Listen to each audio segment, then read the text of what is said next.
I'm a different car keys. I'm the life of the party. Might buy a bike like a Harley. Totally do so gnarly.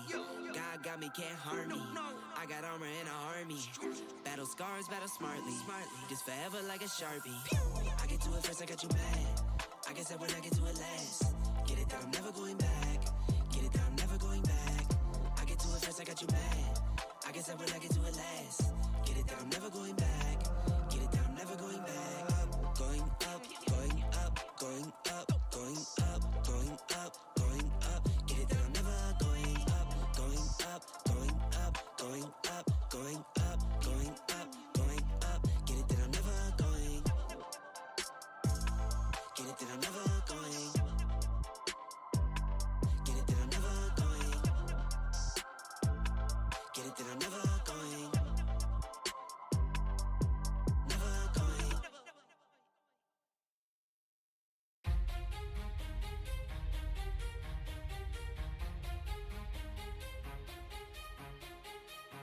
We can shine in a crowd, we never hesitate. Let us rise to the clouds. We got nothing to lose, I know the time is right. Let us light up the fuse. And I know, and I know, and I know, and I know we're perfect, you and I. And I don't, and I don't, and I don't, and I don't giving up without a fight. What I feel, I know it's right. Let us detonate tonight.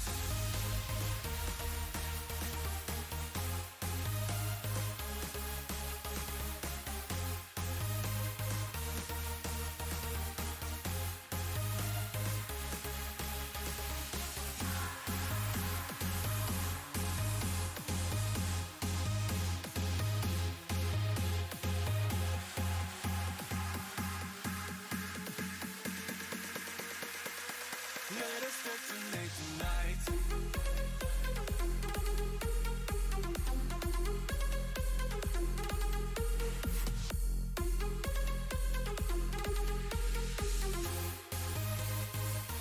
Let us detonate tonight.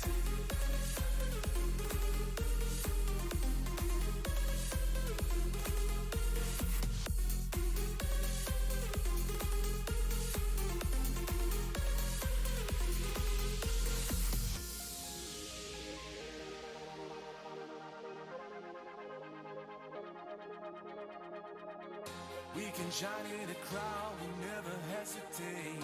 Let us rise to the clouds. We got nothing to lose, I know the time is right. Let us light up the fuse. And I know, and I know, and I know, and I know we're perfect, you and I. And I don't, and I don't, and I don't, and I don't giving up without a fight. What I feel, I know it's right. Let us detonate tonight.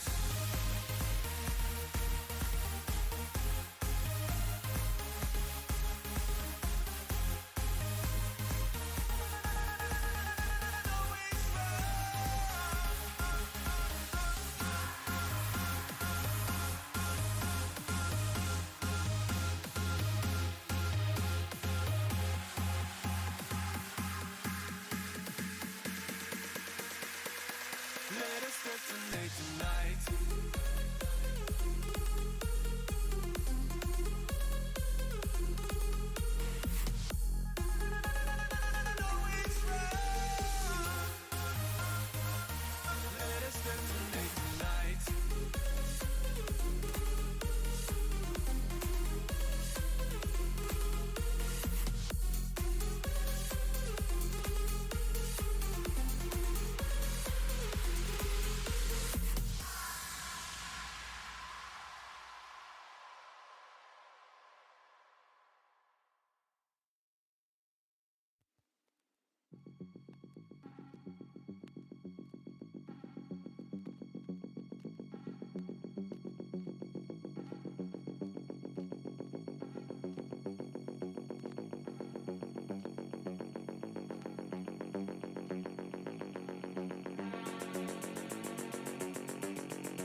Yo, what's going on, everybody? Welcome in. We have another episode of Bars Pitch. We're gonna get after it. We have yesterday's games to cover, today's games to cover. We didn't go live yesterday because we had to handle some stuff, but we're here today. We're gonna get after it. I'm excited. We got a lot to cover, so it's gonna be a little bit longer of a session, but we're here for it. You know what I'm saying? How's everybody? I hope everybody's having a good weekend. How's everybody's day going? 'Tis Sunday. Got the work grind tomorrow for sure. Back at it. Chat, there's been some amazing matches this weekend. Some amazing matches. We got to go over Friday's scores as well. So we've got we didn't go live on Saturday, so we have Friday's games, Saturday's games, and today's games. What a packed segment we're gonna have here, chat. Most of it's gonna be going over the matches. But yeah, make sure you guys subscribe to the channel if you haven't already. Follow all the socials. We are on Bars Pitch on all the socials, except for Facebook. I don't think we're on there. I just posted on my normal account, so but Facebook's neither here nor there. Let's get after it, chat. Friday, we had Chelsea and Luton Town. I said Chelsea needed a big performance, chat. They needed a big one, and they got a big one. Sterling looked like the Sterling that he had been before going to Chelsea.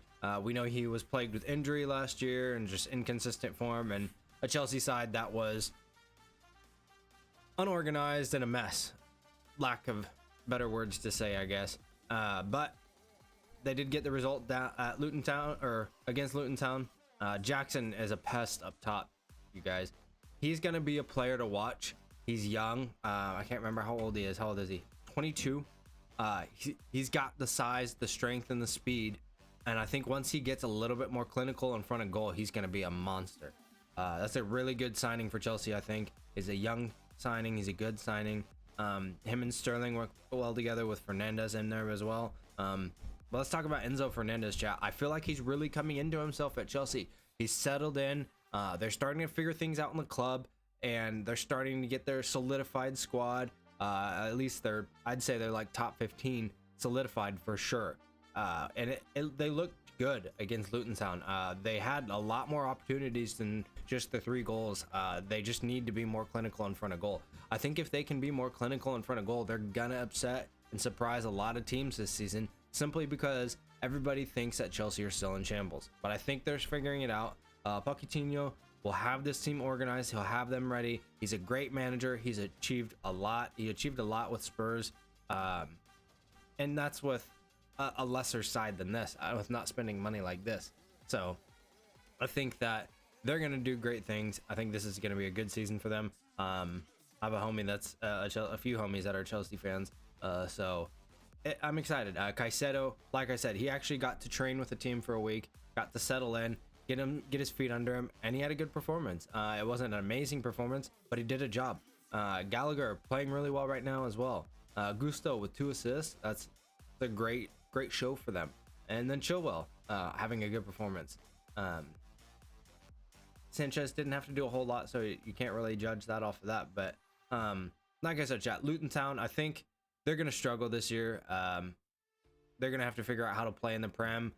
So we may see them get relegated again. Who knows? But they're going to have to figure it out, because the Prem is not the championship. And you can tell that this is still a championship team. Were they a good championship team? Yes. Good enough to get through and promoted. But I don't think they're quite ready for the Prem completely. But we'll see. Maybe they'll grow into it as the season goes on. But we'll see. I just don't see them staying in the Prem long. They had a really good season last year, but I think this is going to be a real shock for them. But something definitely to build on after this season for sure. It's just that the learning pains, you know, the growing pains. You grew and now you have pains. But yeah, hats off to Chelsea. They needed a win at home, a big win as well, and they got it. Got it done, got the 3 points, and have some confidence going forward now. Las Palmas and Sociedad. Sociedad dropping points again, chat. I'm just not sure what. Fernandez didn't have a good performance. Mendes looks like he just had an average performance. I know they have some more people coming in. They have Kieran Tierney coming in on loan. So they'll get that addition in. They know that got sorted out earlier. So they'll have him coming in. But this is not the Sociedad team I saw last year. That team was way more hungry, and they played a lot better than this. It's also difficult to play away from home. I think in LaLiga, I think people underestimate the difficulty of playing away from home in Spain. But it's just surprising, chat. I really thought that Sociedad was going to have a better start to the season than this, based off of their end of the year run that they were having. They were playing really well at the end of the season, but they, 0-3, chat. Or they've had 3 draws. They've 3 points out of 3 matches. It's just not going to cut it. I think they need to bolster their goal scoring. Maybe that's the issue they're having. Just lackluster up front. Dang, chat, I'm tired. Still. Yeah, I think they're just lackluster up front. I think they need more creativity. They're also playing a 4-4-2 and trying to get out on the counter. I don't know if that's gonna work. Mendes is a really good player for them, but I think Fernandez, they might have to find somebody else. I'm not sure what injuries they have as well. I'll have to look.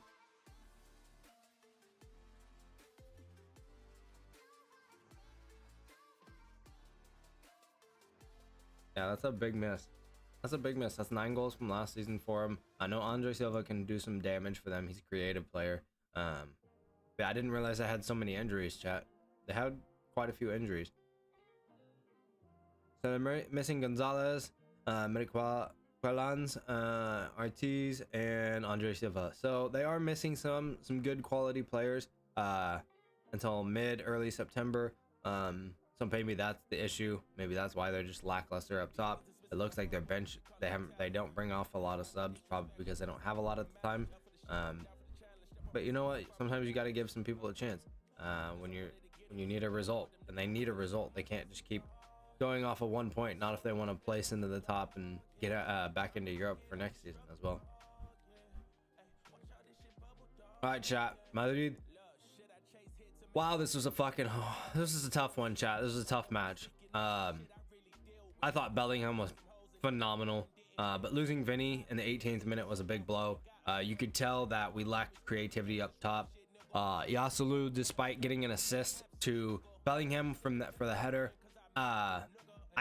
Yasulu didn't do much. He didn't create anything up top for us, and I think that I get that they don't want to bring on Diaz.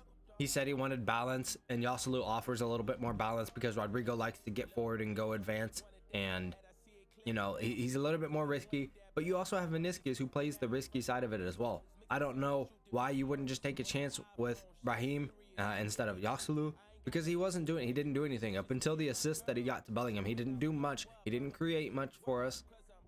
He was just there. He was a body, and he seemed very irrelevant in most of the match.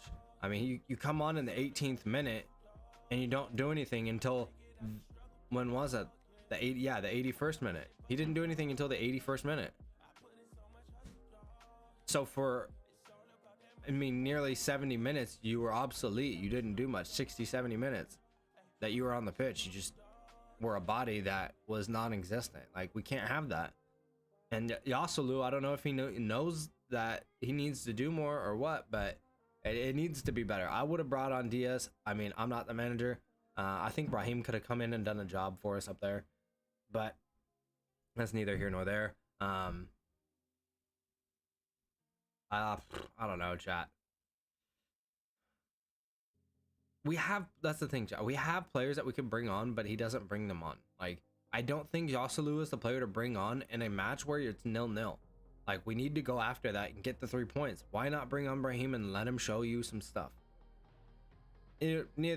Regardless, we got the result. I did think that our back line played well. Kepa, his first start, he even admitted it after the match. He's still gaining confidence with the squad. It's a tall task to play for Madrid, let alone be the keeper for Madrid. And I think him and Lunin are both very nervous. I think that they need to settle in. They need to calm down. And they need to play ball. They just need to chill out. I don't care which one of them plays, because I think they can both do a job for us in certain situations. I think Kepa's the better keeper overall, yes, but he needs to be stronger for sure. He was getting bullied in the box. I think he looked for the foul and the easy way out too often. I think he just needs to body up and just body up. He just needs to body up. I don't know how else to say it.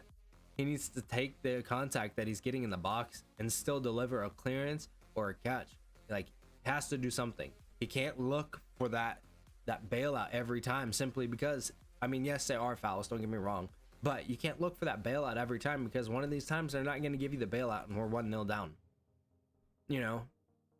So I think he has to be stronger in the air for sure. But other than that, I thought he looked well. He organized the back line well. I thought we played pretty decent. They did put some pressure on us, but Celta Vigo can do that. They're a good team. Benitez has them organized really well defensively. They cause issues for teams, chat. Benitez is a good manager, and he had them organized. They fought well. They played well. And there for a while, they had us broken down a little bit in the back, but we handled business. I think Valverde, chat. I think Valverde is playing really well.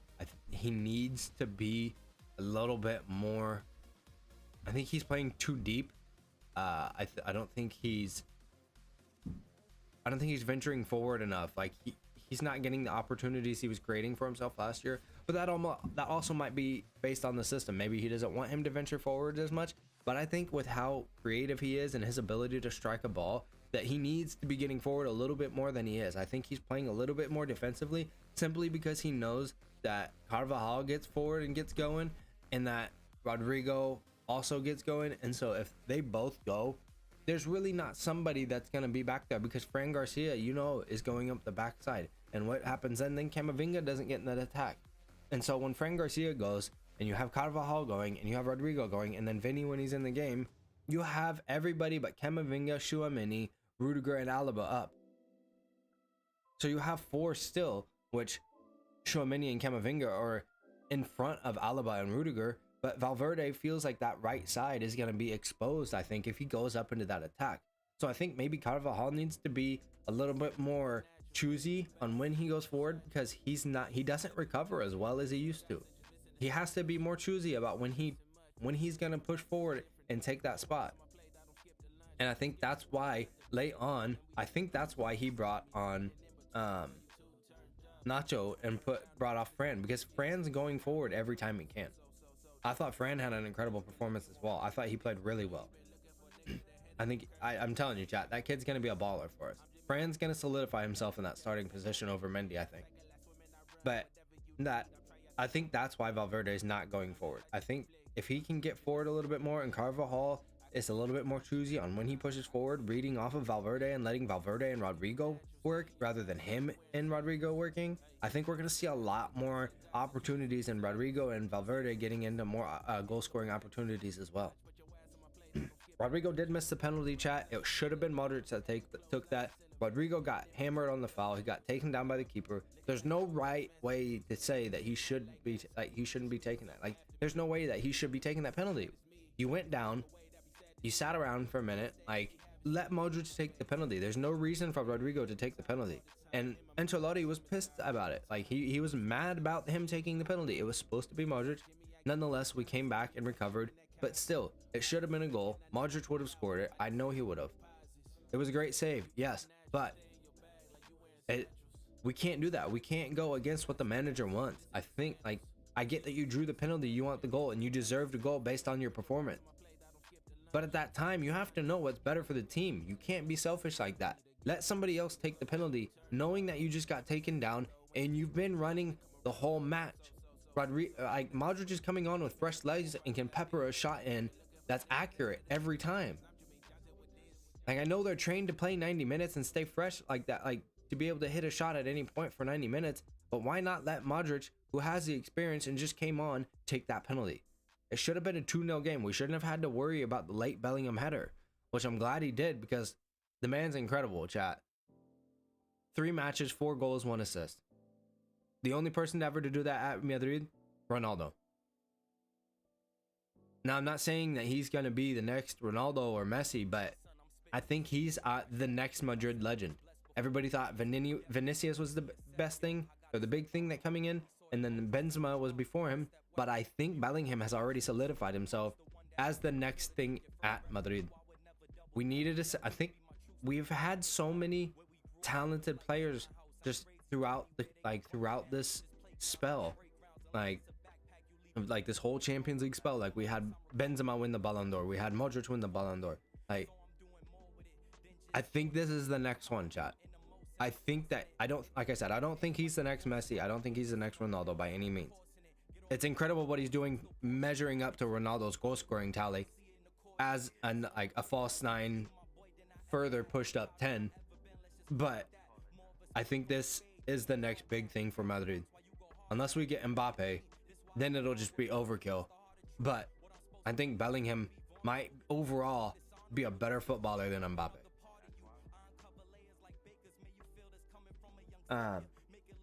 But hats off to the lad. Incredible performance. I love where we're headed, chat.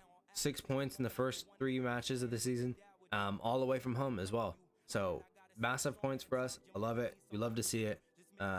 Off to a great start. I'm pretty sure we're top of the table still. Should be. But chat, a big thing is with Bellingham is that he's playing that false 9-10 role, which is more of a 10 role in the formation, but he plays more like a false 9. But that's alleviated him of all the defensive responsibility that he had at Dortmund. And so now he's able to just go free up and go and create and do what he can do on the ball. He plays in people and he gives really good balls and he creates opportunities for the team, not just himself. But I'm excited, chat. I'm excited for Bellingham. He's a really good player. Barcelona got it done today, chat, somehow. So we're sitting in first by 2 points. You love to see it. As it sits, we're pretty well chilling in first. Vallecano would have to win. I'm not sure who they play. Did they play today?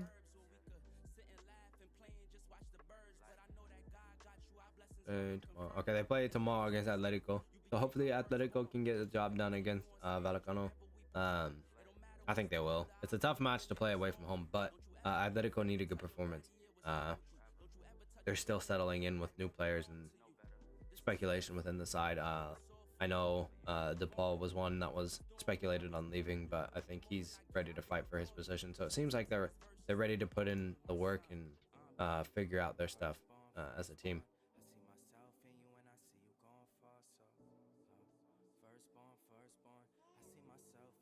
All right, what else happened Friday? Nantes and Monaco. And I knew this would be a good match, chat. Monaco, I thought might pull it off, but 3-3 draw. It's a great match. And then Leipzig, Stuttgart. I called Stuttgart winning because I had to support the boys, Marion and Simmet. But Leipzig, incredible performance. Simons got a goal. Simons is an incredible player, chat. I love watching him play. He got 2 assists and a goal, chat. Man of the match. The kid's 20 years old. He's an incredible player. I think this is a huge step for him in his career. I think Leipzig are going to open up a lot of doors. Eindhoven was a really good side for him to start with, and he had a great career there for when he was there. And now he's at a bigger side. And I think that Leipzig are going to be I think they're going to compete for the top spot. I think they're going to compete for first this season. They have a really good side. Danny Olmo is fucking monster as well. Olmo is incredible. But this team is good. Rose is a great manager. I love Rose. I think he can do really good stuff with this team. I like their back line. Solid back line. Their midfield is solid. They don't have huge names, but the way they organize this team makes them dangerous. Guirassy up top is dangerous. He's fast, he's strong, and he can cause a lot of issues. And then Simmons running off of him, Opinda running off of him. They're going to be doing really big things. And then Olmo. Danny Olmo is a really underrated player, I think. I don't know why he is, but people sleep on him. He's so good. Like, I love watching him play. His ability to get forward and create opportunities from that wing. Oh my gosh. He's so good. He's so good, chat. I love it. I love it. I loved watching him last season as well. I think he's a very underrated player. All right, we go back. Oh, there we go. All right. Yesterday and Friday. Okay, so Leipzig, Stuttgart. That was it for Friday, chat. There's a lot of really good matches on Friday, chat. A lot of really good ones. All right, Prem for yesterday. Tottenham getting it done again, away from home as well against a good Bournemouth side. I want to see if Tyler Adams got the nod. Did he get brought off the bench? They did not bring him off the bench. Oh wait, yeah, he's out. I forgot he had the hamstring shit. Damn it. Anyways, well done from Tottenham. Chat, I'm telling you, they're going to be a much better team than they were with Kane. As crazy as it sounds, Ange is doing really well. He's got his defenders getting into the attack and in a positive way. They're having a positive influence going forward for them. And I think that was a big issue, is that they looked so much to Kane that they couldn't get other players involved wide, and they played through the middle of the park way too often when Kane was there. They looked for everything to literally go through him. Now they look wide. Now they look to like switch the play. They're playing really well, and their fullbacks are getting forward now and having a bigger impact offensively than they ever have, I think, in the past. Not to mention, Madison is an absolute fucking baller in the middle for them. Madison is playing out of his mind this season. I think that he was a really big pickup for them, and they needed somebody in the midfield that can do the things that he's doing and command a midfield. He commands that midfield. He puts Saar in positions. He puts Bissomo in positions. He puts Son in a really good position when he plays him wide. He feeds everybody. He makes everybody around him better, and that's what you need in the midfield in that position. The only thing is that Richarlison is underperforming. I think they're going to have to sign a different 9, because I don't think Richarlison is going to get the job done. He's getting opportunities to do it, but he's not. I don't think Højbjerg is the guy to do it either. I don't think he's a good 9. I think they're going to have to sign somebody.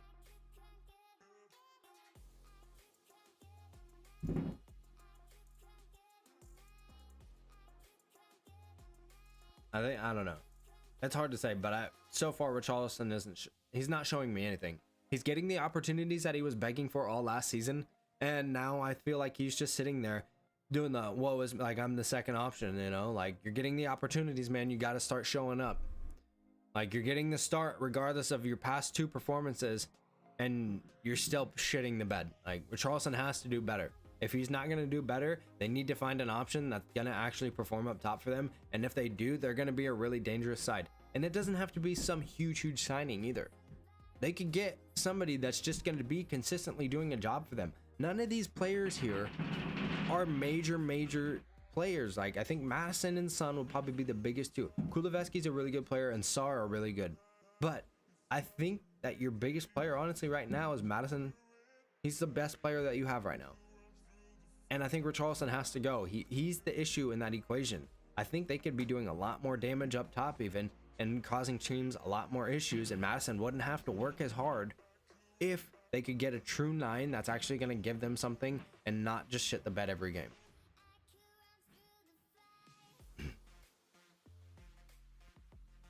Arsenal dropping points, chat, against Fulham.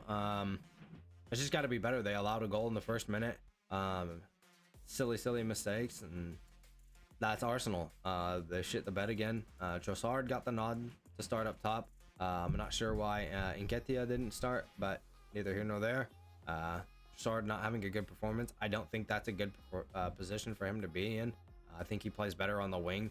That's my opinion. I don't think you can play him as a 9, but I also don't think you can play Martinelli as a 9. So they're going to have to figure out this situation with Trossard and Martinelli about playing time and who's going to play when and where. But that definitely wasn't a good performance for him. I think you could put Trossard in Havertz's spot for now, because Havertz definitely didn't have a good performance in my opinion. I don't think he's getting the job done, but it's also early on. There's a lot of pressure on him. He's got a lot to recover from being at Chelsea and having those issues there last season. So I look to give him a couple more weeks. But if he's not getting the job done, Trossard should probably fill that position. Let Martinelli stay here, and then you play Nketiah or Jesus up top. Saka getting it done with a goal. Well done to him. Odegaard, another good performance. Rice, I think he looked a little bit better this weekend than he had prior. But needless to say, they made the mistakes that they made. Hats off to Fulham. I said that they're a dangerous team, and they can cause teams issues. Paulinho's a really good midfielder. So is Pereira. And then Robertson, you gotta give the U.S. men's national team some love, and they did it with a man down as well. Chat. I don't know when was the red card. It was late. It was the 83rd minute, but still, I think that's Arsenal can't lose that game. You can't lose that match at home. Or not. I wouldn't say it's a loss, but when you draw like that, it's a loss. You lose points, it's a loss in their eyes, because when you're supposed to be competing to win the league, you can't drop points in that position. You can't drop points here, especially when you came down and then allowed a late equalizer. I'm pretty sure, didn't they? Yeah, you went down, you fought back, and then you allow a late equalizer. You can't score in the 70th, 76th, 72nd minute and then allow an equalizer like that. You had all the momentum. All you had to do was play well for 18 minutes, 20 minutes. It can't happen. And I get it's the Prem and anything can happen, but still. Traore did come off the bench for them. I didn't get to see when he came off the bench. I was a little bit busy, but yeah, I don't think Arsenal can't be dropping points like this. They have to do better. Especially at home. You can't drop points like that at home, especially when you're 2-1 up after going down 1-0 in the first minute of the match. A lot of Arsenal fans upset about this one, and a lot of them aren't. There's a lot of Arsenal fans that are against Havertz and didn't want him there in the first place, but I gotta say, he's not looking good right now. He's got to do more for them. Chad, I knew this would be a close one. Brentford, Crystal Palace, 1-1. Both having really good starts to the season, so I knew this would be a battle, and it was. So 1-1 for them.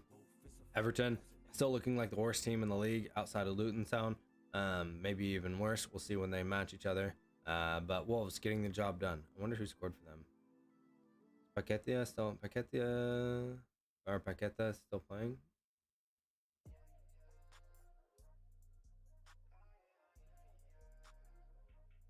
Paqueta not?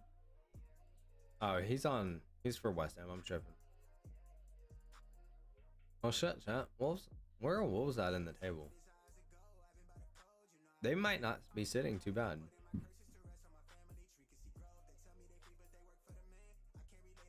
We got 3 points. 3 out of 3. In the same position as a lot of teams. But neither here nor there. United. Chat, this was one from books. Nottingham go up 2nd minute and the 4th minute. And what I don't know if Onana is the man for the job for them, chat, because he doesn't look like the keeper that you saw at Inter. I don't know if losing the Champions League final just did him in, or what's going on, or if the pressure of being at United is too much, or if there's just an issue. But he doesn't look solid. He does not look like a good keeper. And here's another thing that gets me is that Bruno did a horrible job. Gets 1 assist and a penalty, and they make him man of the match. But he's a big issue for them. I don't care if you get a goal and an assist. He's still a big issue for them, and I think he's a liability for them. Eriksen getting it done. Rashford, he's still lackluster. I like that they put him back out on the wing. It was a better performance than he's been having. But it's got to be better. Casemiro getting it done, banging in a goal for them. Love to see that. Aaron settling in a little bit in that position. Dalot, I think he filled in well for Shaw, knowing that he's going to be gone. Martinez had a better performance than he's had. But Varane and Onana just weren't cutting it out. Martial is about what you can expect from him. Sancho coming on for him and doing about what you expect. He hasn't been amazing by any means. Lindelof came on at half for Varane. But I don't know, chat. Going 2-0 down in the first 5 minutes is not ideal. Shit like that can't be happening, especially with the mistakes that they made. Against good teams, they won't come back. They won't come back.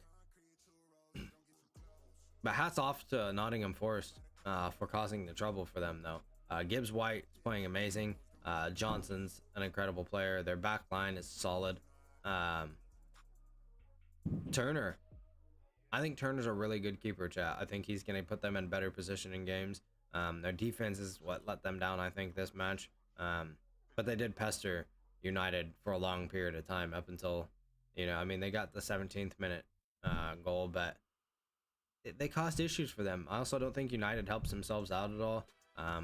I think once they get Højlund in, they'll be in a lot better position because they need a true 9. Martial's washed. I don't know how they're still riding this train for him. He should have been sold 3 years ago, or never brought to the squad. I don't know. Probably both. And then I think Bruno, my issue with Bruno is that he sits on the ball way too long. He does things in 4 to 5 touches that he could be doing in 1 to 2 touches. He takes way too long for his decision making. His decision making is good, but if it was faster, he would be even better. If you took 1 to 2 touches in those periods where he's taking 4 to 5 touches, he would be way better off. And I talked to my old manager about this as well, and he agreed. He's the one that brought it up. He said 1 to 2 touch, he could be doing this in 1 to 2 touches, and I agreed 100%. I think he's a washed player. I think he's a big issue for United. I think they could get somebody in that would do a better job than he would for less money. I get he's the captain of the team and all, but I don't know. I think he's an issue, but he's solidified himself there. I'm not sure how United fans see him. I don't know. I might be torn 50-50 on if they think he's an issue or not. I know some that love him. I know some that think he's a big issue. So it's hard to say. I also know some people that think Antony is going to come around, but I also know fans that say that Antony is just a bum and they shouldn't have signed him. But you know what? They don't really have many options right now. Sancho's not playing well to put in that position. Rashford's on the left. Garnacho has some growing up to do. And I don't know who else you could put out on that side. I mean, you don't really have anybody else. There's no one to put out there. So, I mean, you could put Bruno back out wide and let him do his own thing out there, and then put somebody in there, but I don't know who you're going to put in there.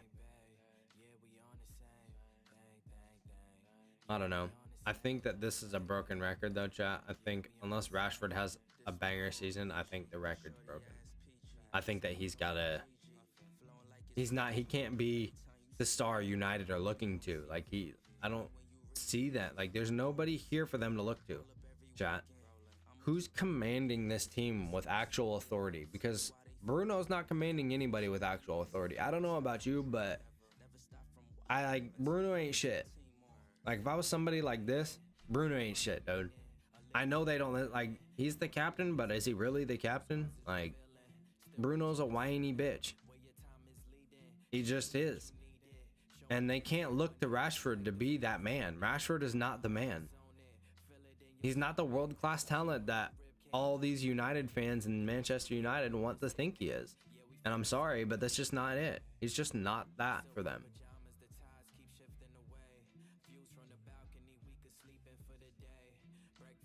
But yeah, nonetheless, they got it done. Came back from 2-0 down and won 3-2. Somehow. Brighton, though, dropping points at home. This one shocked me. I just think they did not have a good performance overall.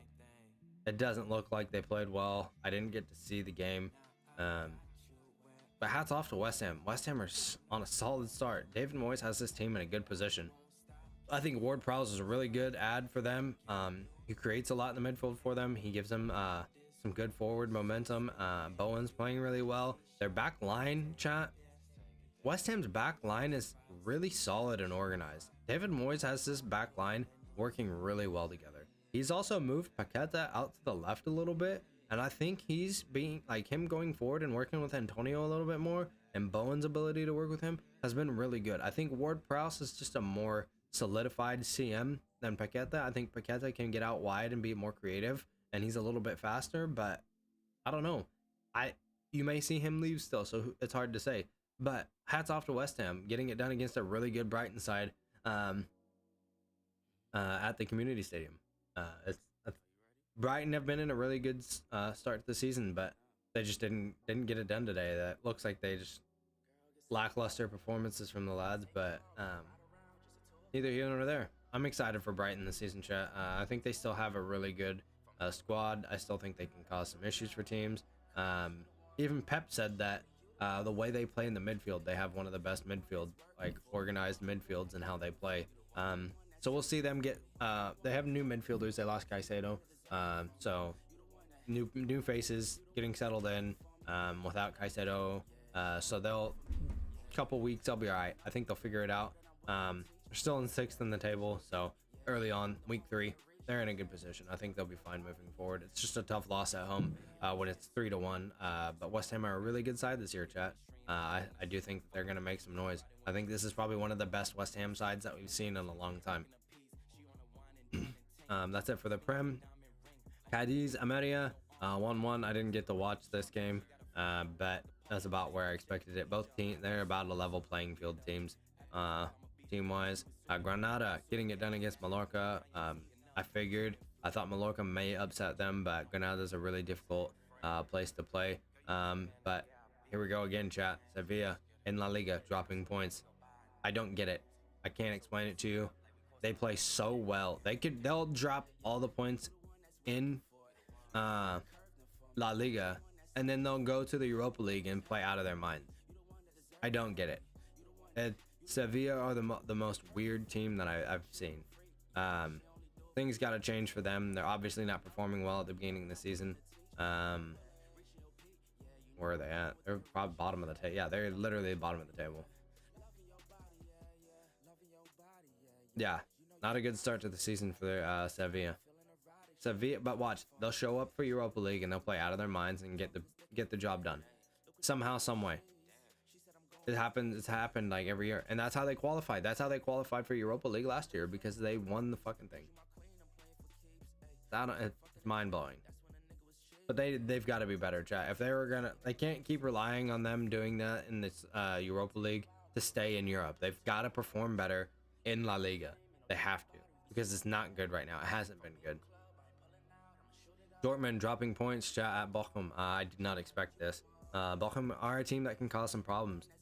They can sit in to defend really well, and they get out on the counter. But I don't know what happened here. Just doesn't look like they finished opportunities. Bochum got 20 shots off compared to their 14, but it's got to be better from Dortmund. Lack of clinicalness in front of goal, probably. I don't know how you have that much more. You have 66 to 34 possession, but you're allowing them to get more shots off. I don't know if that's a defensive error, a midfield error, or what, but that doesn't look good. Looks like Sabitzer didn't like this right or left side of their, or right side of their back line played poorly. This could be a liability for them over here with Wolf. And if Wolf plays bad and it forces Sabitzer to drop in and help more, it causes his performance to drop a little bit too. But it can also, it can cause both of these people. I don't know if they're going to have to sign somebody else or what, but if his performance is bad, it can definitely affect these two and how they want to play as well, and cause the team issues then.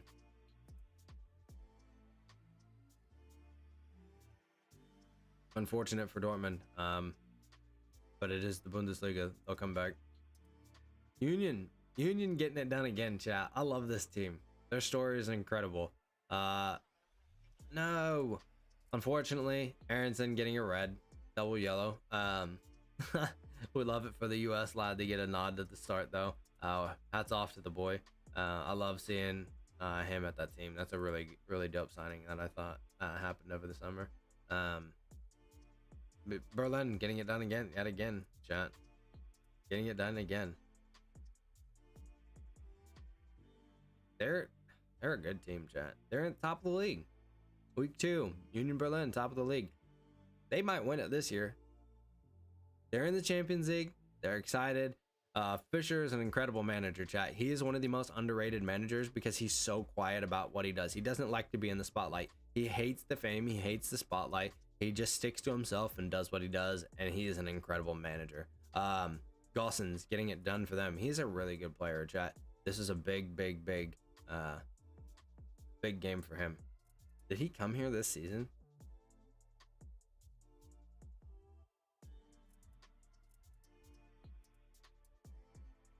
Yeah. This is the new signing. This is the new signing that they got over the week. Gossens. 2 goals. Love to see it. Union Berlin, chat. Maybe making something happen this year. I can't wait to see them in the Champions League. I'm so excited for Union in the Champions League. It's gonna be so dope. Hoffenheim getting it done. I figured they would. Wolfsburg, yes, once again getting it done. I told you, chat, I want to see Wolfsburg get back to winning ways. Leverkusen getting it done. Freiburg getting it done. I knew this would be a good match. Leverkusen, I'm glad they got the job done. That's good for them as well. Monza beating Empoli. Now Atalanta dropping points. Roma dropping points yet again. Chat. Milan, I called it. Pulisic getting another goal. I called it. I said he would score again on the weekend, and what happened? Hats off to the lad. I think this is the best fit that he's had in his career. I think Dortmund was a good building point for him, but I think this is the best fit at this point where he's like fully developed into a player. I think this is where he's going to thrive. I think that AC Milan is definitely the place for him to be. I think Serie A is a good league for him to be in. He's less likely to get injured and more playing time based on his position. He's fitting in nicely with a squad that has a lot of enriched history, and it's going to bring him a lot of good playing time reps, which will translate over into the men's national team. And I'm excited for him to just get himself back and going. I said that he's been a bust and that he needed to leave the Prem, and he did, and now he's playing really well, and I'm excited for Pulisic, chat. I know I had a lot of shit to say about him last year, but he's turning it around. He's proving me wrong, and I'll gladly say that I'm wrong. from where he was. I thought he was washed. I thought he might be done, but he's turning it around, and I'm happy for him. Well done. Hats off to the lad. Keep doing what you're doing, man. Good shit. Martial getting it done against Brest. PSG getting it done. Asensio got a goal. You love to see it from the Madrid men. Hats off to him. I'm glad that he's getting to go somewhere and play. They've got him at that 9 position, so good for him. Gets a goal, and then Mbappe banging in 2 for them. He still has yet to sign a contract for them, chat, so we'll see what happens this week. This could be a big week for the Mbappe saga. We'll see if Madrid are going to actually put in a big bid, or if we're just going to let it sit, and if he will actually sign a new contract or not. So if he doesn't sign and we don't bid, then it's going to be us bringing me sorry, it's going to be us bringing him in on a loan or on a free next year. But I don't know, we'll see what happens over the next week or so. Dembele also playing and doing a decent job for them. Zaire Emery played well. I like to see him do well, and then Hernandez getting it done as well. This looks like a better PSG side than we've seen, but at the same time, they did go down, or they did allow the goal, but their back line is susceptible to that. They don't have the best back line. I should say their center backs probably aren't the best. Chat, MLS. Sporting KC got it done. You love to see it. Of course, we got to go to Miami. Messi got the job done. Came on and banged one in for him. But I think they would have won it without him, regardless. I'm not sure why he didn't start. Maybe they're just giving him a break, letting his legs rest a bit. But nonetheless, they got the job done. But yeah, I'm happy for Sporting. That's a big win, 3-0. 3 solid goals. We need 3 points. We're on our way. We got some work to do to get to the playoffs, but I think we can manage it. I don't think we're that far off of the playoffs, which is, I hate saying that.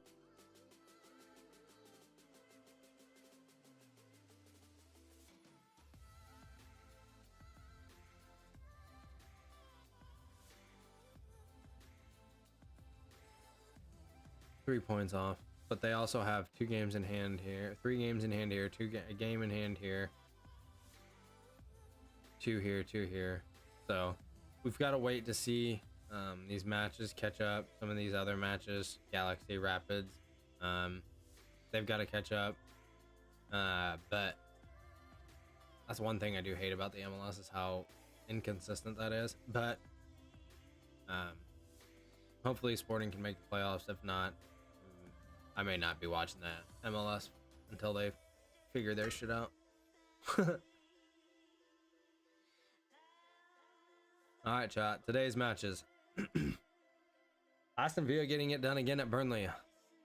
I feel for Company because he's a really good manager, but the Premier League is a tall task, especially with the side that he has right now, being new to the Prem.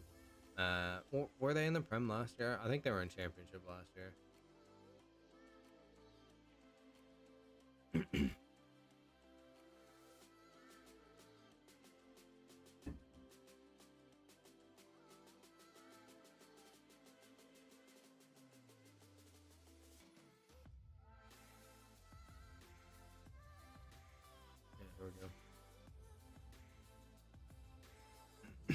Yeah, they were okay. So they won the championship last year, but I don't know. I don't feel like these teams are completely ready. If I'm being completely honest. Sheffield seems more ready than Burnley and Luton Town, but it's also early in the season. I'm sure they're nervous. They've got to get their footing under them in the new league and figure out what the Prem is about. So it's week 3. It's early to say, but I think they're in for a long season as well, similar to the Luton Town situation. But Aston Villa, like I said, chat, Unai Emery has this team in a really good position. They're moving forward really well. Diaby getting it done. Watkins is a good player. Cash, also a really good player. They have a good team here in chat, and they got the job done away from home, which is difficult to do when you're in the Prem or anywhere in England. Sheffield, that's what I'm saying, chat. Sheffield, something to build off of here. Giving City trouble. Haaland got one in finally in the 63rd after missing a penalty. I don't think he's going to be the prolific player that he was last year, unless, like I said, he adapts. I was saying about this on Twitter earlier. He's not as dynamic as they need him to be, and until he becomes a more dynamic player, he's not going to be producing the goals that he was allowed to last year, because teams have figured it out, and it's not difficult. He's way too direct of a player, but he just needs to be more dynamic. He's gonna, in the Prem, you have to be dynamic because it's not difficult to figure things out. But Rodri, once again, saving him. I heard he scored a belter to save them in the 88th after Sheffield got one in the 85th. Hats off to Sheffield, though. This is a really good building point for them. Back in the Prem, big opponent. A good chance to show your home fans that you're here in the Prem and you're here to fight and get some results. But I think, like I said, this is a good performance from Sheffield. They caused City trouble. They equalized, and then, you know, luckily City had it in them to get one late against them. Unfortunate for Sheffield, but definitely something to build on. One of their players or their manager, I can't remember which one it said, after the match, said that this is exciting moving forward because they get, like I said, there's something to build off of. It gives them hope, you know. It shows what they're capable of in the Prem, and they can use this and build off of it going forward. Like I said, I think Sheffield looks more solidified and ready to be in the Prem than Burnley and Luton Town do currently, and Everton as well. Everton do not look like they deserve to be in the Prem either. So hats off to Sheffield. Good performance, unfortunate result, but City getting it done. They find a way. They are without Pep as well after he had the back surgery, so they only brought on Foden though. They only used one sub. I don't even know who he came on for. Oh, he came on for Kovacic. So, yeah, only utilizing one sub. But hats off to Sheffield. Hats off to City. What a match.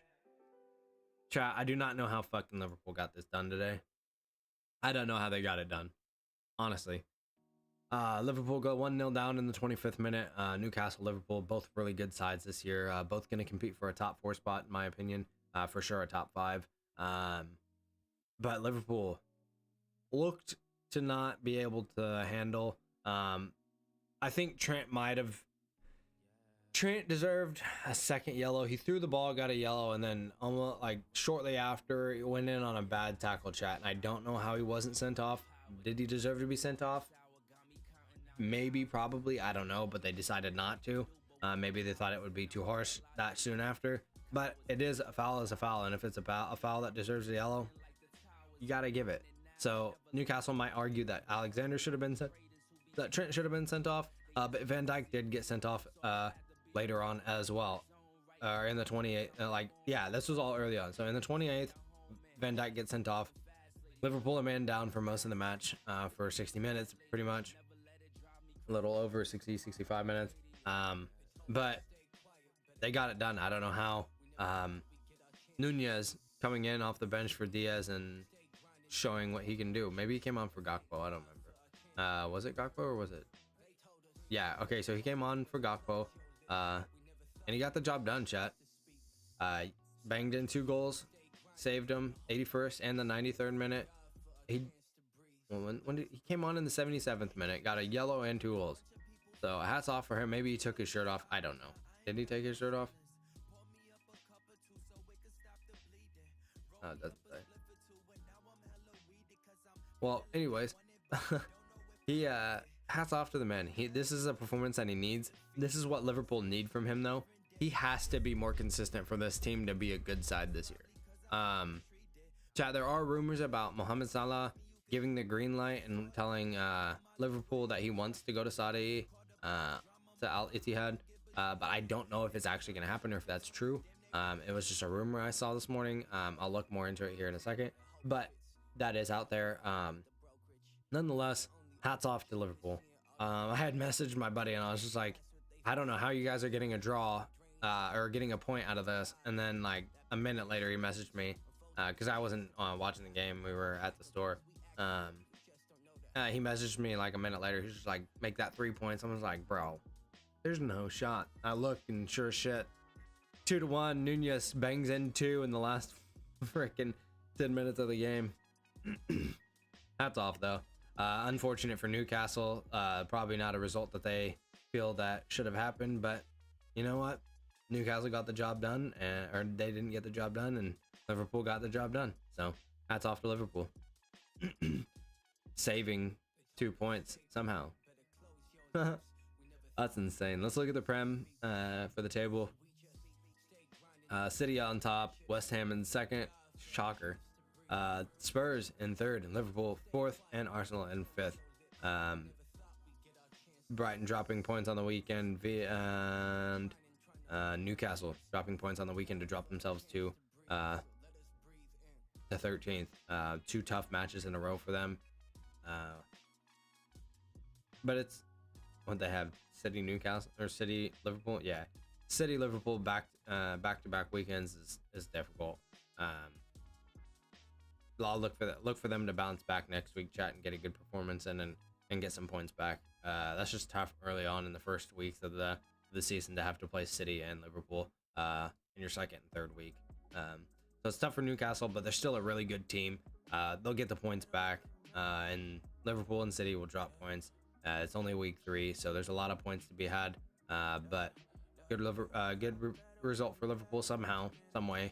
But unfortunate for Newcastle. They can't drop points, especially when you're a man up, and you allow Liverpool to score 2 goals when you're a man up and a goal up. Just can't happen, especially not at home. It's a very underwhelming performance from their defensive part. So, and they're supposed to be a really good defensive team. So I'm sure Eddie's gonna have a word with them, and I'm sure they got their ass ripped after the match in the changing room. So, not a good performance from Newcastle, in my opinion. Barcelona, chat. I thought Villarreal were gonna win. They were 3-2 up, and then Barcelona getting it done in the 68th and 71st minute. High scoring game. This shows that Barcelona have liabilities in the back, especially with Araujo out. That's definitely a big blow for them. I can't remember who else they had out as well. Pedri out, muscle injury. Martinez out, and Araujo out, all out. 2 big misses for them. And Araujo and Pedri, nonetheless. Yamal started on the right wing. I'm not sure why. Hats off to the 16-year-old getting it done. Ansu Fati comes on for him. I would have started Ansu Fati to begin with, but he had a horrible performance when he came on. Doesn't look like he did a whole lot after he came off the bench. Fernand Torres getting the job done when he came off the bench and getting a goal late on for them. One of the ones to tie it, to draw them level. And then Lewandowski getting it done in the 71st minute. And Gavi in the first. De Jong in the 15th. Villarreal can't drop points like that. Not at home. When you have Barcelona on the ropes like that, you got to sit and you got to figure out how to hold your own defensively for sure. So it's unfortunate that Villarreal dropped points. Barcelona get their 3 points that deserved, I guess. They fought back and got the job done. So that's off to them. Villarreal, you suck. Do better next time so that they drop points, or at least draw, please.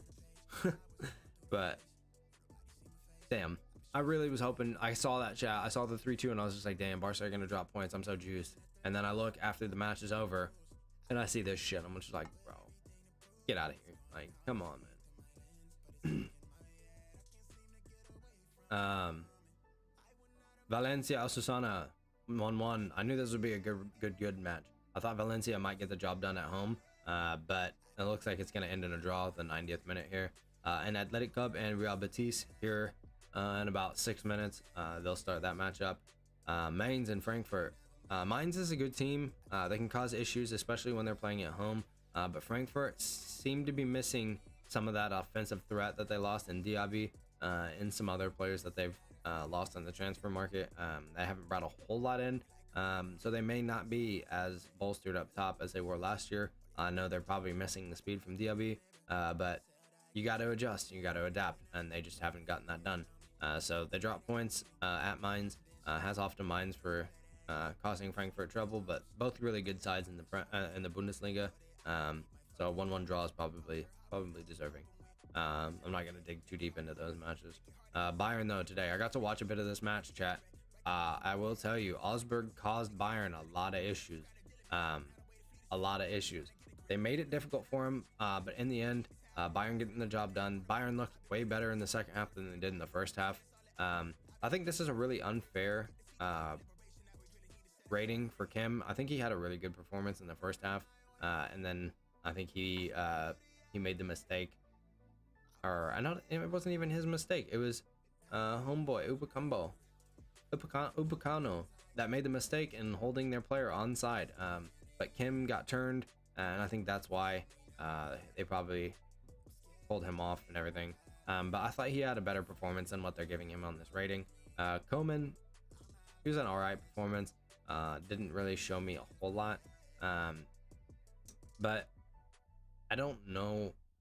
Chat, this is an interesting thing. Gravenberch did come off the bench in the 81st minute.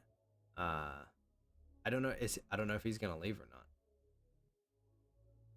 I still haven't seen anything with his issue with Tuchel. But we'll see. We'll see.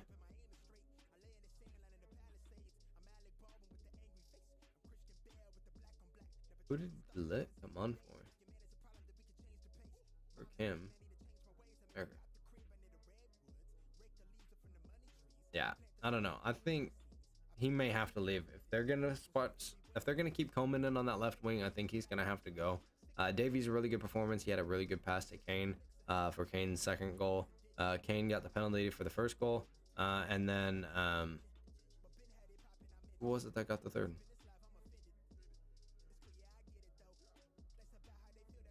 Who got the first one? Oh, it was an own goal. I forgot. The first goal, they played a ball into Sane, and he hit it off. He took a hit. Keeper deflected it off the defender, hits off the post, and rolls in like millimeter. I'm talking like that much space. The ball was over. They had to use the technology to see if it was over or not. They kept playing until then. But Bayern got the job done. The first half was lackluster for them. I didn't think they played as well as they should have. But they got the job done in the second half and played a lot better. And they had a lot more opportunities. They just need to finish and find that clinicalness in front of goal. I think they're still figuring out how to utilize Kane in the best way while still playing their style. So I give it a couple weeks, and then you'll see Bayern really solidified up front for sure.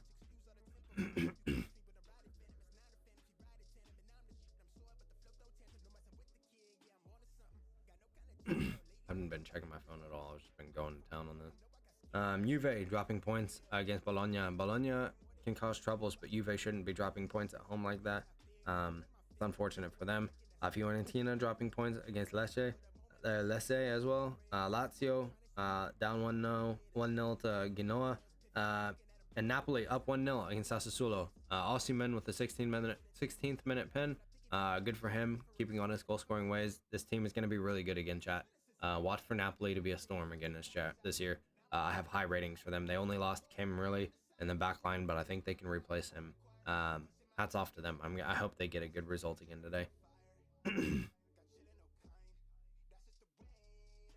That's all the matches for today, chat. That's all the matches for today. Let's get into some transfer news. We're just going to go to here and scroll back until Friday. What is Friday, the 24th? Yeah.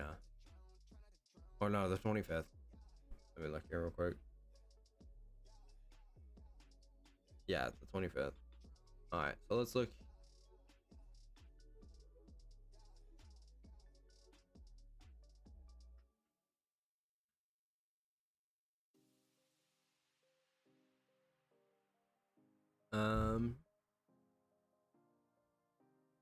Oh, this is a big one.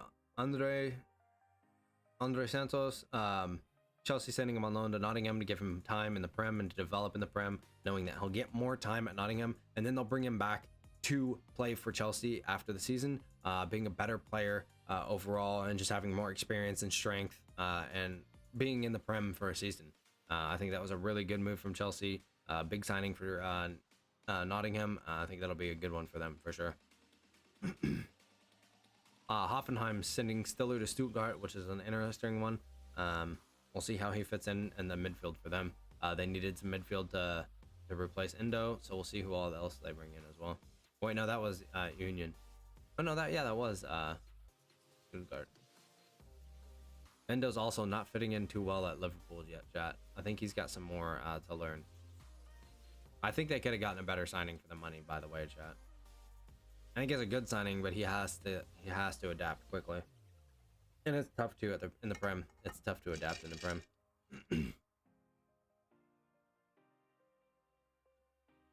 Oh shit. Moutinho to Braga on a free, chat. He's a free agent. So he's off to Braga. Good for him. The Portuguese player, 36 years old, still balling out. So go enjoy your football, man. Daniel Paredes to Bayern. We'll see. He's just a backup keeper, I think. I don't think he'll compete too much for the starting position.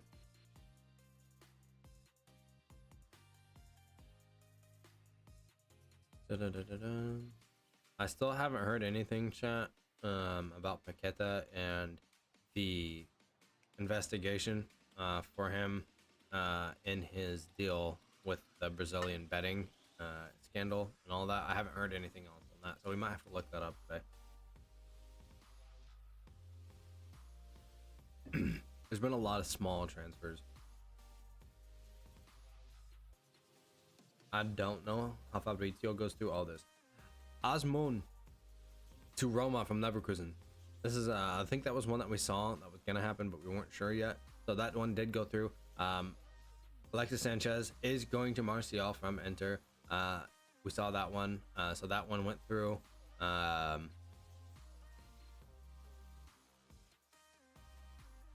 Samuel from Atletico going to Deportivo on loan. So maybe just getting him some experience, similar to what Chelsea are doing with their player. So Mola leaves Stuttgart on a free. Olympiacos and Ramon to Espanyol on loan.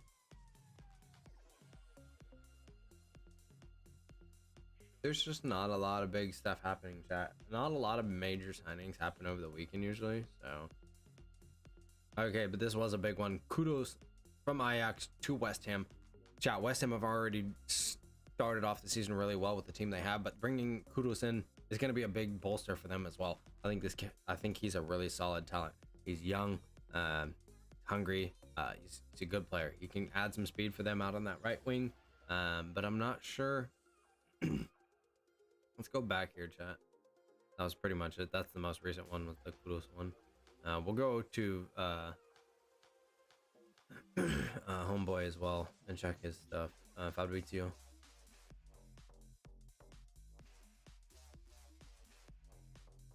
See, I don't know how they're gonna play this. So they're signing Kudos. Are they gonna bring Bowen in?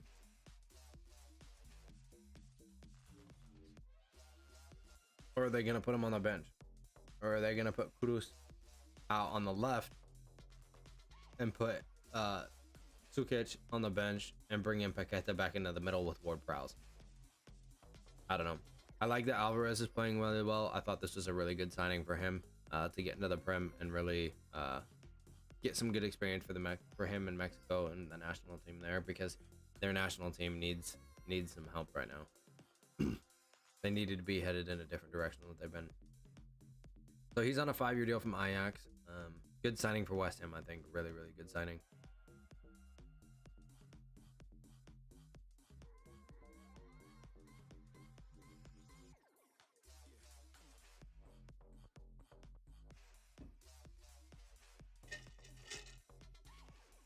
Alvarez getting another player. Chat, Deportivo are getting some young talent from places to develop, and I don't know how well that's gonna work. They try and develop all that talent at the same time for people.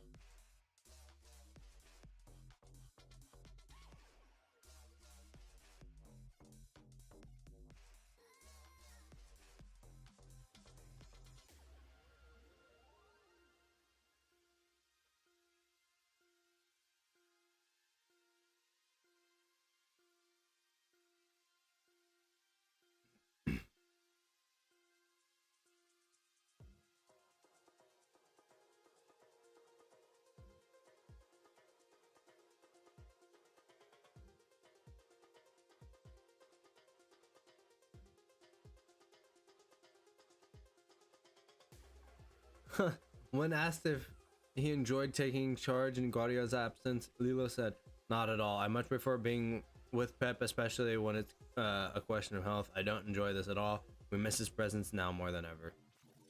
He did not enjoy that, chat. He did not enjoy that. That's funny as shit. He did not like in managing that match alone. That is funny.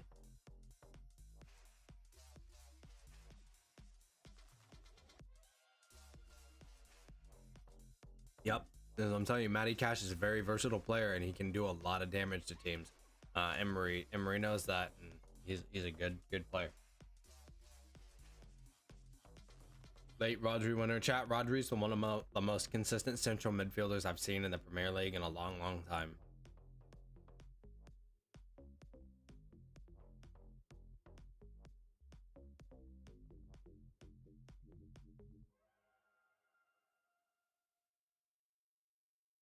Sheffield.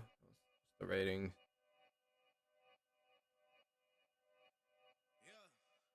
Restless and see.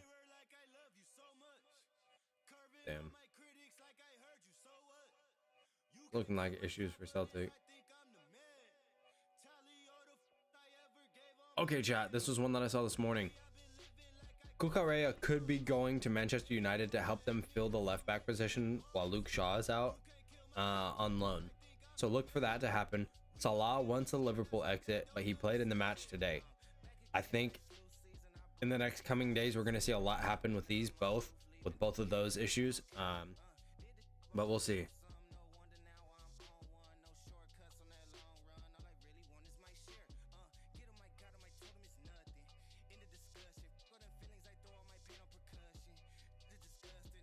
Okay, so now Vidal wants to criticize him over his weird behavior after him and Rubiales.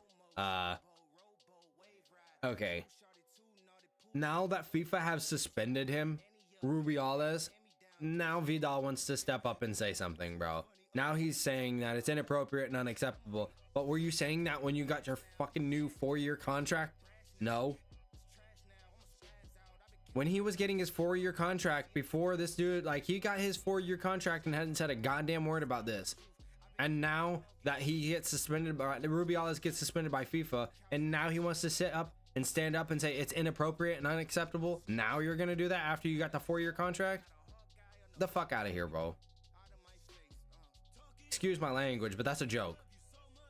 That's a joke.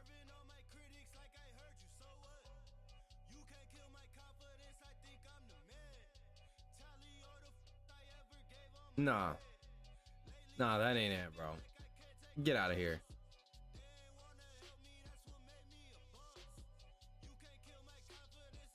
That's bullshit. This makes me so mad.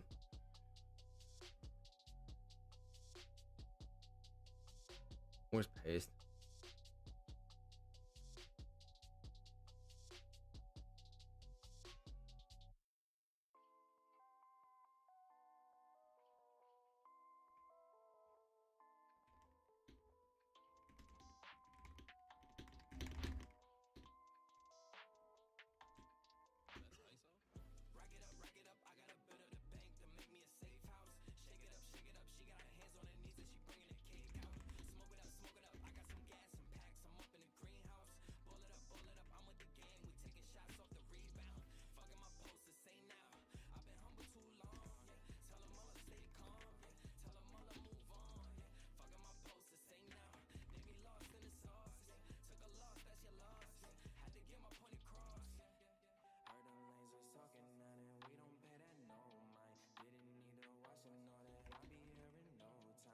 That is bullshit.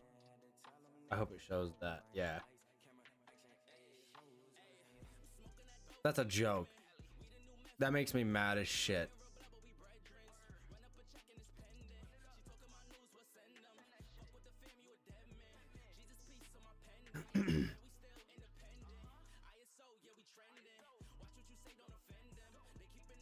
Man United offered a host of left backs.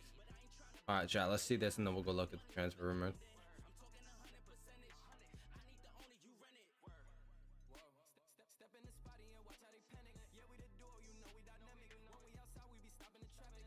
All right, so they're looking at Regulion, Kurela, and Alonso have all been offered to replace their left back position. I don't know which one I would rather have for them. I think Alonso's washed. I think his time has passed. I would not sign him. I think he's a really good player, but I don't think he would be good in the Prem. I don't think Regulion would be good in the Prem. But, however, he is a better option than Alonso. Cucurella is a liability, but he's also in that Chelsea squad. The issues and the drama around that squad, I think most players, when they leave, they're either going to do one of two things. They're going to thrive, or they're going to have a really negative impact, and they're not going to break that cycle that they were at in Chelsea. So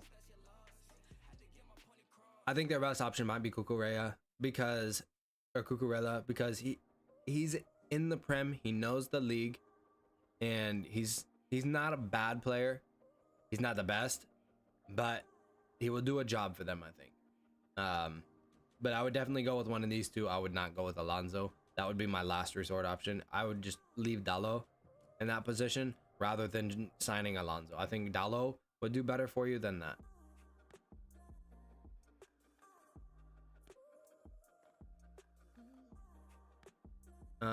Okay, transfer rumors. So Salah exit is on the brink. They're going to see that in the next coming days. We'll see what happens there. United have made contact with Chelsea, so that's one to watch. Salah told Liverpool he wants to join Al Ittihad, who are willing to make him the highest paid player in world football. So good for them, whatever. I don't know if that'll go through. I don't know if Liverpool are willing to give him up at this time, but we'll see what happens. I'm sure Klopp and Salah are going to have conversation, and Salah and the club will have a conversation, and it'll be a thing this week, chat. We'll see what happens. West Ham opening talks over Maguire, who's moved to London. Stadium had looked to be off, so look to see that maybe get picked back up and go through. We'll see if Maguire gets pulled over to West Ham or not. West Ham are in a really good position right now, so maybe they're trying to solidify themselves in that position that they've started in the season. Lukaku says he feels very nervous as a potential loan move to Mourinho's Roma, so we're still not sure if that'll happen or not. Roma having to handle that with Chelsea. We'll see if that goes through this week. Ancelotti has again rolled out further signings up front despite losing Vinicius to injury. It's hard to say. They may just be moving in silent, but I don't think we're going to sign anybody the rest of the transfer window. Barcelona decided to move forward with City's Cancelo and preference to signing teenage defender Fresneda. So they are going to bring in Cancelo. And we'll see how he fits in with that squad as well. Liverpool have been dealt a blow. Leverkusen's Piero. Yeah, they don't want to sell at any price, so they keep Piero is going to stay at Leverkusen. Javi Alonso probably has big plans for him, and so he's going to stay there. Goalkeeper Dean Henderson goes medical at Crystal Palace ahead of the move, 20 million, including add-ons. So Dean Henderson to Crystal Palace for 20 mil. Tyranny, yes, going to Sociedad on loan. I'm pretty sure that one went through this morning. Gallagher reject advances of Tottenham to fight for his place with Pochettino at Chelsea.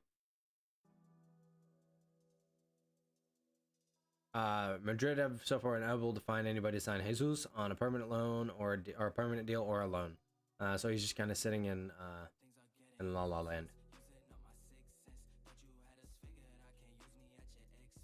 PSG, Draxler will not be joining Crystal Palace despite an inquiry being made. So Draxler staying at PSG. Okay, so Sevilla wants to sign Clement Lenglet, who was at Tottenham last season. We'll see if that one goes through this weekend. Nottingham forward Johnson has expressed his wish to join Tottenham this summer. That would be a huge blow for Nottingham Forest, but they would get a hefty price for Johnson. He's a young talent. He's a good talent. He's a pest up top, and he caused United a lot of troubles this weekend. So look to see him go to Tottenham and a deal being made this week. We'll see if Tottenham make a move. That could be their replacement for for Richarlison. I think Johnson would be a really good signing, chat. I said it doesn't have to be a big player. It doesn't have to be somebody that's going to do a bunch of goal scoring for you. You had that in Kane and it didn't work out. So sign a number 9 that's going to come in, do a job, work hard, and be a pest. Who does that? Brendan Johnson day after day. Or Brendan Johnson day after day. Sorry, not Brendan. Brendan Johnson will come in, do a job day after day, be a pest, and cause defenses trouble. And he will fit in really well with that current Tottenham squad, I think. James Maddison, crafty as he is, he can open up things for Johnson, and I think Johnson will be more clinical in front of goal and become more clinical in front of goal with a midfielder like that behind him.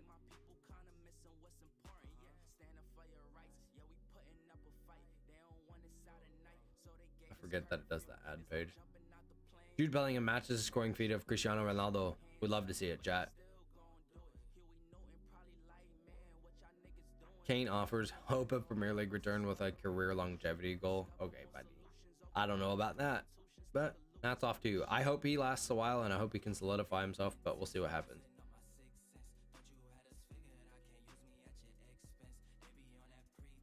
West Ham, yeah, so they're looking to revive that deal.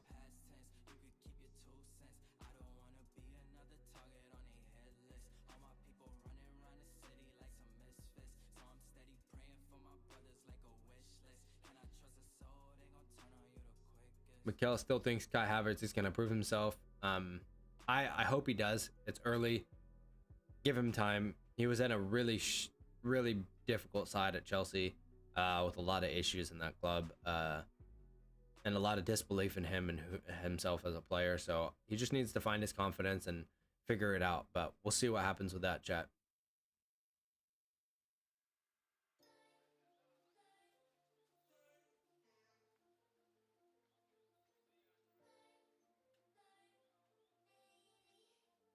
Yeah. West Ham are a good sign.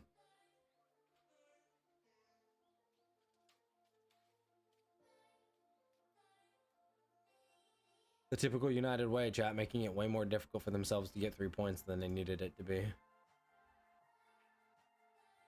see what's on here. Nunez has to be better, chat. I think this is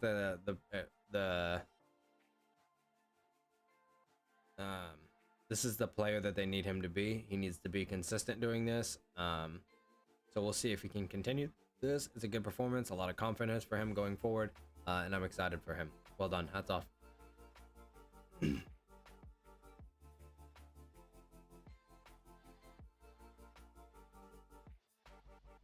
Jota also considered from Liverpool. So we'll see. Brendan Johnson and Jota, like I said, don't need a big signing, just somebody that's going to come in and do a job. Alright, chat, let's check out Fabrizio. Gabby Vega has landed in Saudi. He's set to start his new chapter as an Al Ali player, I guess. I don't know. Al Ali, I'm assuming is how you say it. We don't know. So he's gonna start his new chapter there. Interesting. It was an interesting signing, but we'll see what happens.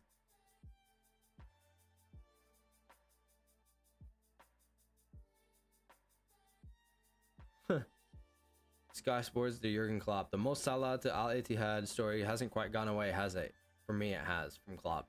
So Klopp saying that he's not going anywhere. They're not sending Mo Salah out. Not this season, anyways. So we'll see what happens. This is the Tyranny loan.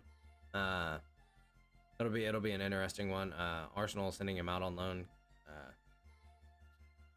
See how he plays at Sociedad. I think it could be a good signing for Sociedad and get him some good minutes. Alright, so Kudus has joined them. Deal done.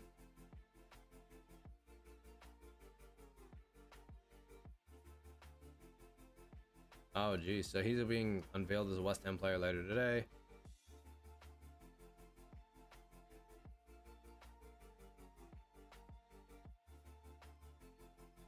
Alright, so here it is, chat. Still don't know what's going on in Gravenberg.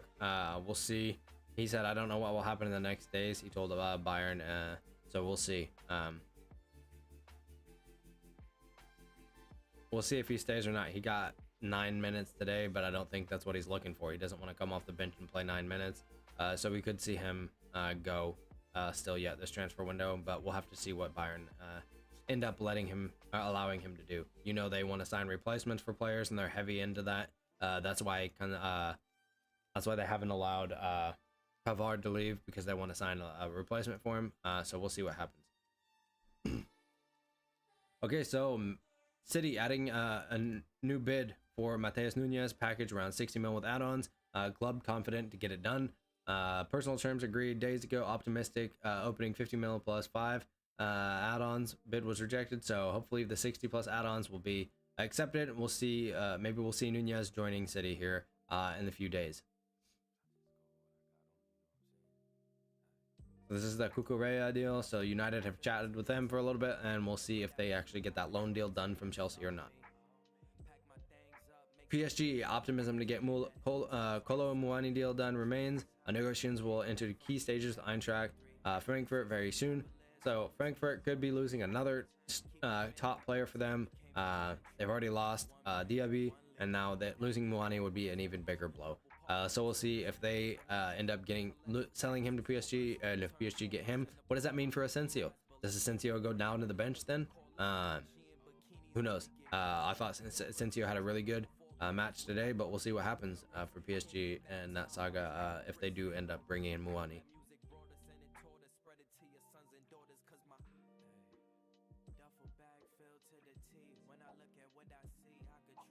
Doesn't seem like you're very happy that he's with you when you're putting a 16-year-old in front of him. I don't understand this. They keep saying that Ansu Fati's happy and they're happy to have him there, but why aren't you playing him then? If you're so happy that he's there, then why isn't he playing? I don't know. There has to be more to it than that. Yeah, Tuchel said this. They need a replacement or it won't happen. So if they don't find a replacement for Pavard, he won't be leaving Bayern. He'll be staying there.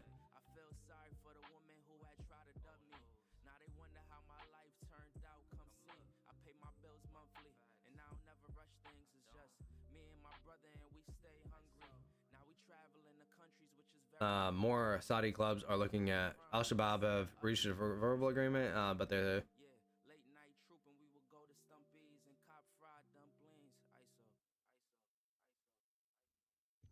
Everton and Al Shabaab have agreed on a deal 1 week ago. Agreement was almost done with the player in the last 48 hours. Now with recent changes, Al Shabaab board process slowed down, and one more Saudi club is interested in Gray up to Al Shabaab.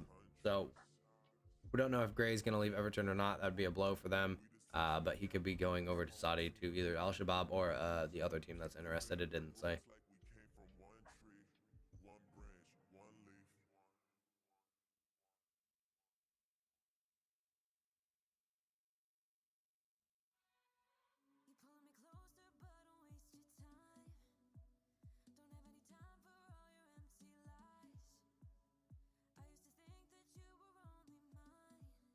Chelsea owners at Strasbourg game as negotiations with Roma will continue later tonight. Roma negotiate on the player side. Roma feel they can reach an agreement with all parties within the next 24 hours. So watch this over the next 19 hours or so, over the next day. We'll see if that actually gets done or not, because they're there in Italy.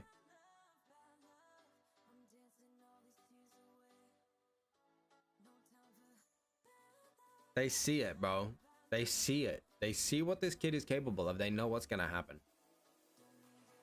Jude Bellingham is a monster.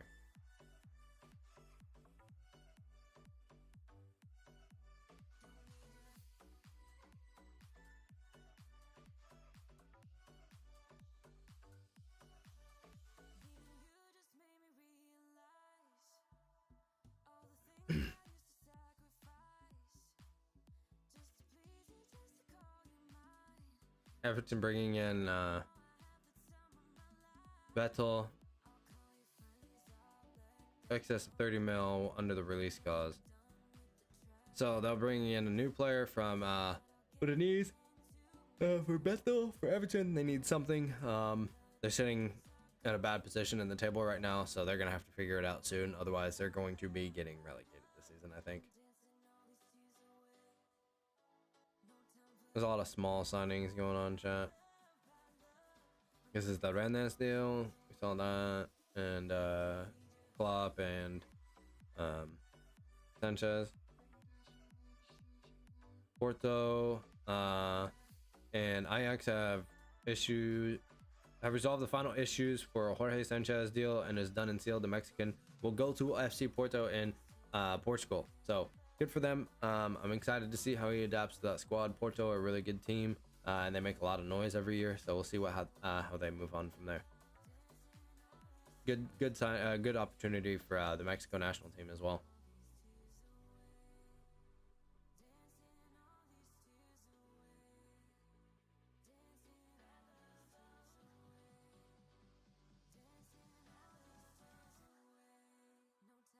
I've seen this so many times. I know Kudos is a West Ham player, chat. Jeez. Okay, so Petrovic, we know was there. He is done, and now he is officially going to be joining them soon. Or a statement soon, I guess.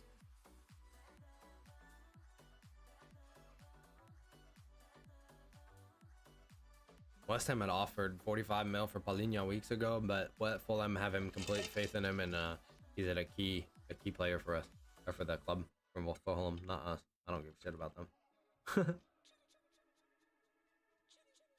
Beto to Everton, we saw that one. Yeah, there it is again. Tierney has landed in Spain already.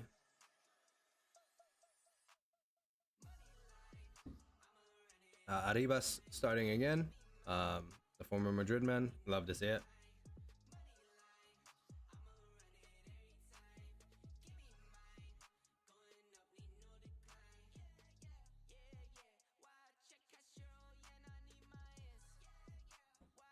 So Aramba will no longer play or train with the first team, chat, as a Fiorentina until his transfer situation gets resolved.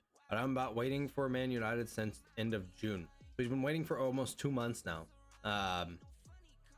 We'll see if they get it done. Like I said, chat, I keep saying it. United are dragging their feet on a bunch of stuff. If they want to get this deal done, they need to do it now, or it's not going to happen, and they're going to screw over a player and put him in a really bad position, and it looks bad on United then, for sure. Baleba to Brighton, verbal agreement with Lille, 27 plus mixed fees. He's a really young, talented midfielder. I'm excited to see how he comes in and does a job for them.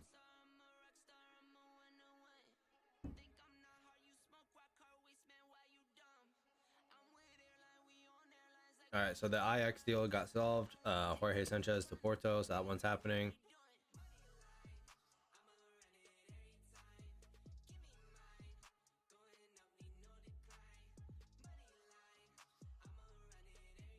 Damn, chat. That's about all I've got. Let's go look at Score 90's little takes. According... Perfect player according to Score 90. So that's theirs. We've seen that. This is what we saw with Mohamed Salah. The best 11 according to Score 90 since 2010.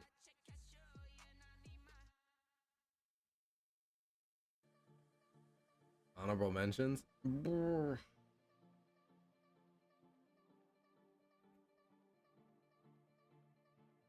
I would switch Suarez and Benz. Switch Suarez and Benzema.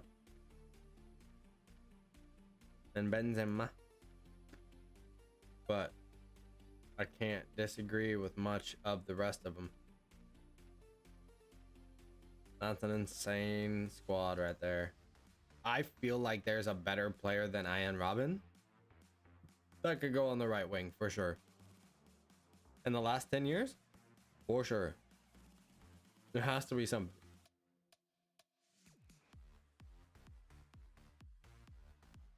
That's according to them, though. According to Anthony, what a moron. Doesn't even include Ronaldo in this. He would rather have Lewandowski shooting than Ronaldo shooting. Yeah, that makes sense. And then somebody commented on here, you might as well make Ronaldo. Like, this is literally Ronaldo. Yep, chat, look at this. 1960, new Bernabeu. 2002, new Bernabeu. 2023, new Bernabeu. What else is all those years? New midfield.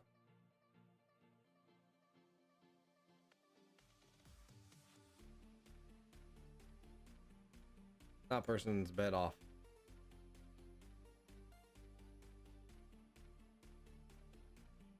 That person is a bit off their rocker.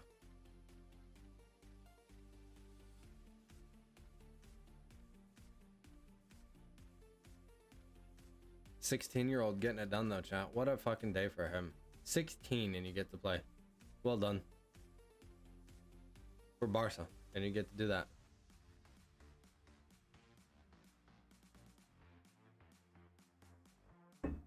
Sporting are wearing their third kit made in honor of Cristiano Ronaldo. CR7 chat. That is amazing. I love it.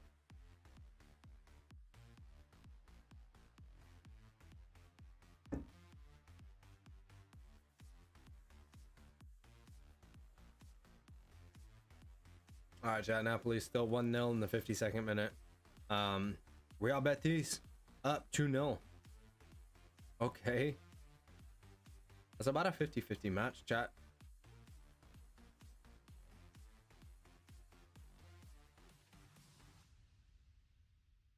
Dang.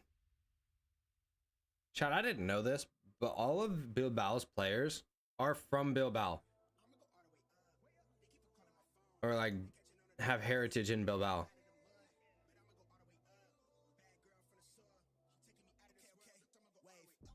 Like they're all from there.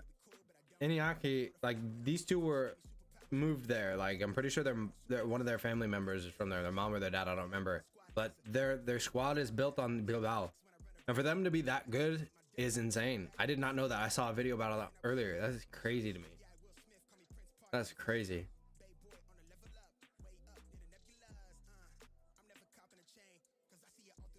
But chat, you know what? I think that's about all we got today. I think that's about all we got for Bars Pitch today. It was a good session. Almost 2 hours. Almost 2 hours, chat. I appreciate you guys so much for hanging out with me. Look to be getting at the shorts and stuff, the TikToks, YouTube, Instagram, like all the shorts and everything that we're putting out, the videos that we're putting out. If you guys can show us or show some love to those, just likes, comments, whatever, you know, give me some more ideas, whatever it may be. I would appreciate it. Make sure you join the Discord. If you don't have the link for that, make sure you ask me for it and I'll get it to you. But we would love to get you guys in there chatting about the matches, chatting about more stuff about footy. I really want to push this content, guys. I really want to get things out. But I appreciate you guys hanging out. Appreciate the support. I'm really gonna get this going, guys. I really want to get this going. But like I said, I appreciate you guys hanging out. We will be back tomorrow live in the morning with Bars Pitch. So I will see you guys then around 9:30, 10 a.m. tomorrow. So we'll see you guys tomorrow. Much love, everybody. I am going to be live tonight with some FIFA and Apex on Kick under Belastbar, BELASTAR, or Blast Bar. I can't spell it, chat, but I know how to type it. BELASTBAR. There you go. On Kick.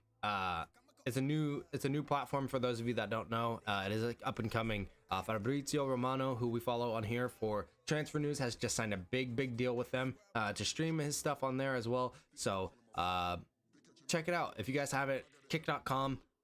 It's a cool website. Bars Pitch has a page as well. I haven't done anything on there yet. I want to eventually get to multi-stream from here to there and YouTube as well. So like we'd be a dual stream at the same time. It'd go up to both platforms. But that's in the future. We'll get there eventually. For now, YouTube is what the move is. But Kick is cool. If you guys want to check that out, that'd be great. You can show love to the Bars Pitch page and the Blast Bar page. That'd be amazing. But I appreciate y'all. I will see you guys tomorrow, if not later, when you guys pop in for FIFA or Apex. So I appreciate y'all. Much love, everybody.